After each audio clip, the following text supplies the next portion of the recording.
Fire prevention and fire safety are critical to your safety at home and on the job. And part of fire safety is knowing the proper procedures for using fire extinguishers. Knowing how to use a fire extinguisher properly means you can save lives and property, in that order. Life safety is much more important than property. In the event of a fire, even a small fire, call the fire department.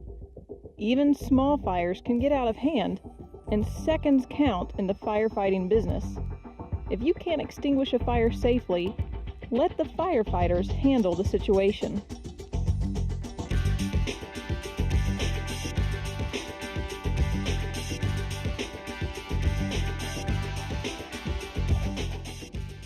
ABC Fire Equipment Company, a company that services many CSXT locations, held a fire safety demonstration for a group of engineering employees at the Savannah Signal Shop. The local fire department was notified of the demonstration, and after a job briefing, things got underway. A controlled fire of diesel fuel and gasoline was lit, and 3 different types of fire extinguishers were used in the demonstration. The group took turns learning how to put out the fire properly. The proper way to do so is to extinguish along the base of the fire, sweeping back and forth slowly. The word pass can help you remember how to put out a fire. P. Pull the pin on the fire extinguisher. A. Aim the nozzle. S. Squeeze the handle. And S. Sweep from side to side slowly at the base of the fire until it goes out. If you don't extinguish slowly or use a sweeping motion, you may end up just chasing the fire. With a firm hold on the extinguisher, aim the nozzle and squeeze the trigger.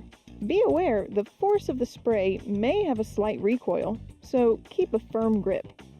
Start from a distance and then work your way toward the fire. Use the entire contents of the fire extinguisher if you're in doubt about whether the fire is out or not.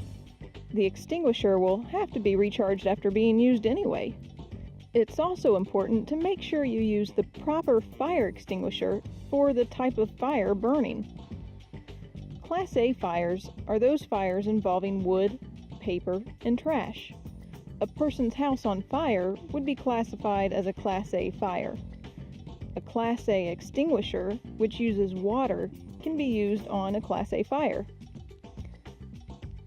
Class B fires are flammable liquid fires such as gasoline, oil, paints, grease, and thinners. We need to remove the oxygen from these fires, so a Class B or carbon dioxide extinguisher is used on Class B fires. Class C is for fires involving electricity, motors, compressors, pumps, electrical tools, and so on.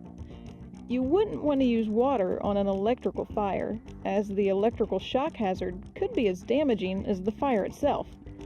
A Class C fire should be extinguished using a multi-purpose fire extinguisher or halon extinguisher.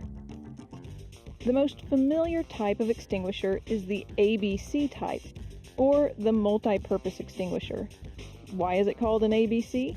Well, primarily because the dry chemical powder extinguishes Class A, Class B, and Class C fires.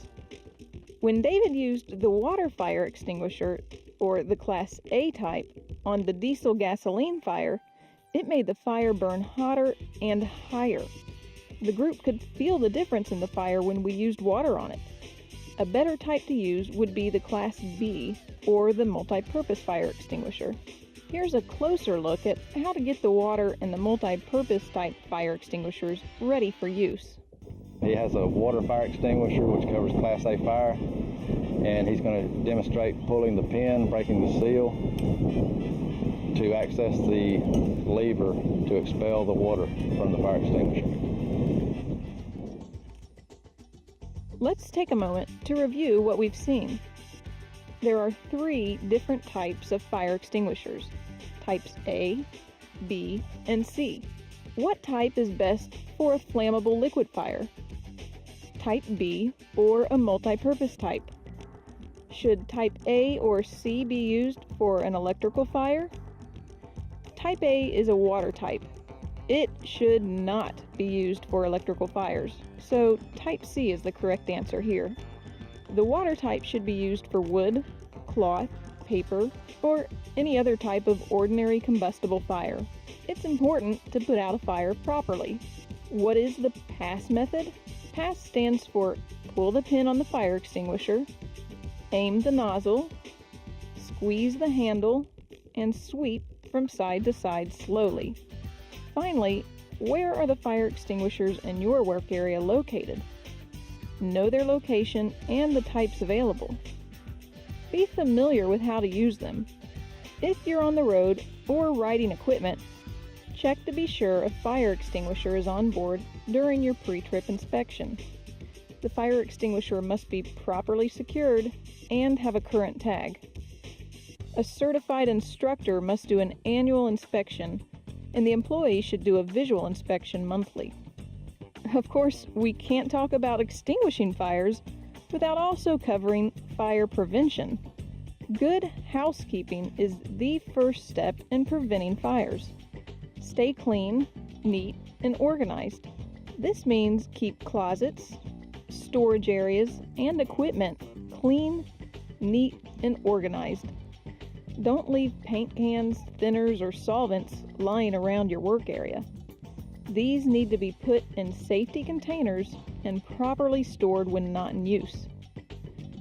Check your equipment, especially electrical cords, tools, plugs, and receptacles to make sure they're in serviceable condition.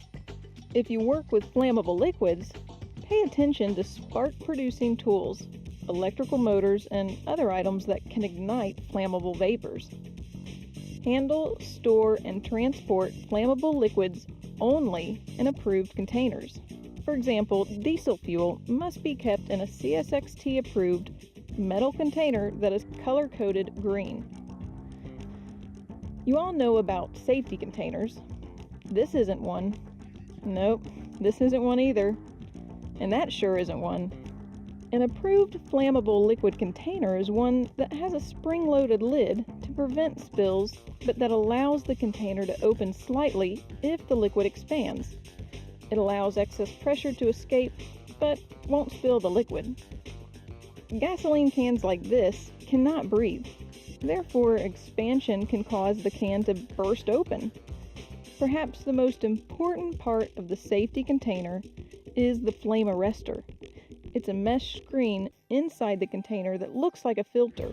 It's designed to prevent flames from returning inside the container and causing an explosion. This type of can, sold in almost any hardware store today, does not have a flame arrestor. If you're pouring a flammable liquid out of this type of container and a spark or other ignition source causes a fire, the flame can get sucked right back into the can, causing a violent explosion. How about those shop rags, oily clothing, and other fire hazards? Be sure to properly dispose of soiled rags and materials. You create spontaneous combustion problems by leaving these greasy rags lying around. Keep these materials in their proper areas. Other fire prevention steps include keeping exits clear, smoking only in designated areas, emptying trash bins regularly, knowing where exits are located, and keeping equipment clean to prevent residue buildup and reduce fire potential.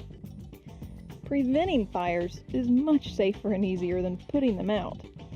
Following these good housekeeping rules is a simple way to help with fire prevention in your work area.